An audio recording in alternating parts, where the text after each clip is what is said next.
Grazie. Buonasera a tutti. Allora, dopo aver visto varie tessere del mosaico regionale, mettiamo un attimo velocemente, infatti Franco, l'occhio sulla comunità avifaunistica della regione,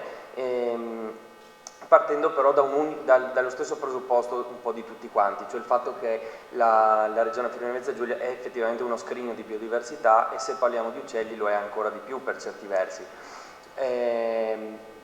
E questo perché ovviamente lo sappiamo un po' tutti, le brevi distanze che vanno da ambienti molto diversi tra loro permette una elevata concentrazione e un'elevata quindi biodiversità. Scusa? Si sente? Ah, ok.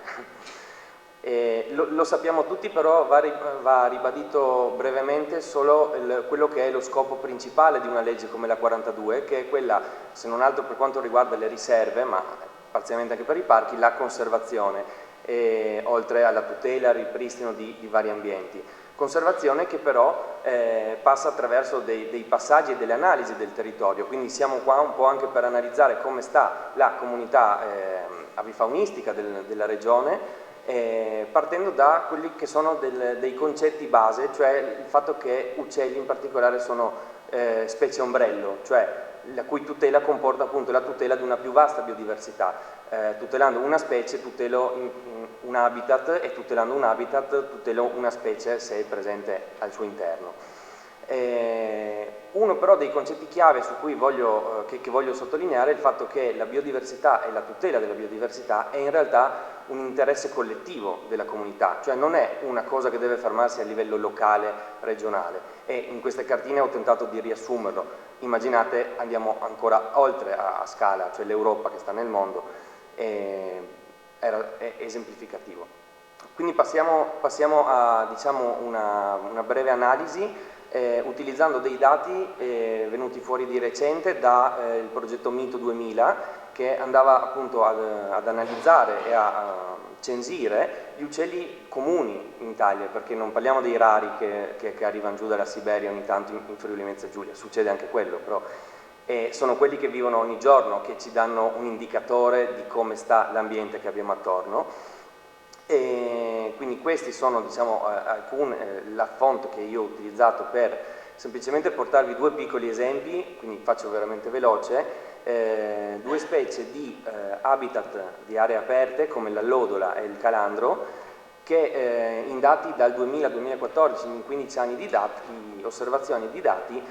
stanno dimostrando un, seppur modesto a livello regionale, calo, ma è semplicemente un esempio per dimostrare come la perdita di determinati habitat porta la perdita di determinate specie e quindi di biodiversità. Questo perché, come si diceva in vari interventi prima, alcuni prati si stanno incespugliando, la landa carsica, e lo sappiamo, però è da ribadire il fatto che se lo scopo principale è la conservazione della natura, allora la conservazione non è recintare e guardare cosa succede, perché se guardiamo cosa succede in questi casi qua, la landa carsica diventa bosco e l'allodola non c'è più. In provincia di Trieste penso che già non ci sia, cioè che sia completamente sparita. Infatti appunto gli anni passano per tutti e anche per la nostra legge che comunque compie 20 anni, quindi è il caso comunque di fargli gli auguri, cosa che non ho sentito oggi, ma glielo facciamo. In ogni caso appunto è l'occasione per fare il punto sulla situazione, è quello che appunto viene proposto dalla LIPU in particolare, ma un po' da tutte le associazioni, da quello che ho sentito, è sicuramente l'incentivare degli interventi attivi, di gestione attiva, che non sia solo appunto l'istituzione di una riserva e ci guardiamo gli indiani dentro, perché a quel punto è molto limitato, ma appunto conservare attivamente mediante l'incentivazione che sia qualcosa che vada oltre anche ai PSR o ai progetti di LIFE e via dicendo, ma anche, come è stato già ribadito, importantissima è la vigilanza, soprattutto all'interno di parchi e riserve, e mi permetto di dire anche subito oltre il confine di parchi e riserve, perché non ci dobbiamo limitare appunto a vedere un mosaico di recinti, ma dobbiamo anche capire che sì, la riserva ha il suo scopo conservazionistico, ma il territorio fuori sicuramente va ulteriormente tutelato. Ecco che però la vigilanza non deve essere fatta semplicemente, non semplicemente, come si diceva prima, contro il bracconaggio, contro la caccia illegale, ma ci sono anche altre forme di disturbo di cui non sempre ci accorgiamo. Io ho messo questa foto, è un po' esemplificativa, non è fatta all'interno di un'area protetta, però in ogni caso il concetto è quello, cioè da una parte posso fare certe cose, dall'altra no. Ribadire in fase di revisione di questa legge e rafforzare questi concetti su appunto il disturbo antropico,